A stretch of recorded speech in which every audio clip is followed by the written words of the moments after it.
Sangat menyayangkan atas cederanya Ole Romeni. Tak ingin bergantung dengan satu pemain, ia yakin skuad Garuda tetap mampu tampil optimal karena armadanya masih memiliki stok penyerang lain.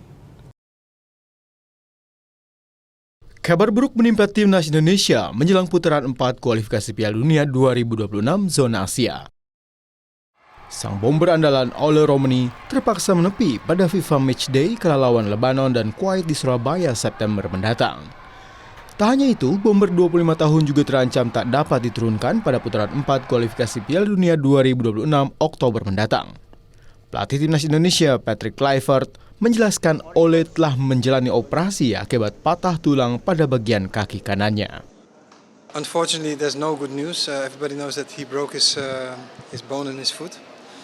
So I'm very disappointed about this result, and also the way that it happened.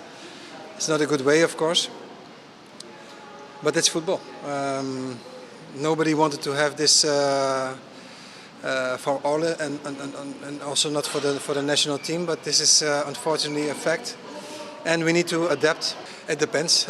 It's too early to say who will replace because we got a lot of players who can play in that position. So it's not on me to say now who's going to replace him, but.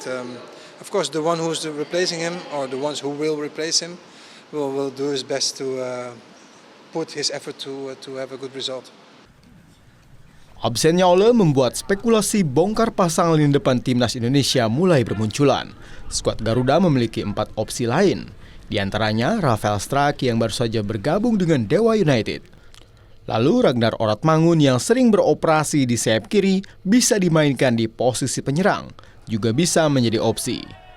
Disusul Ramadan Sananta dan Hoki Caraka yang telah membela timnas Indonesia dari kelompok umur hingga senior.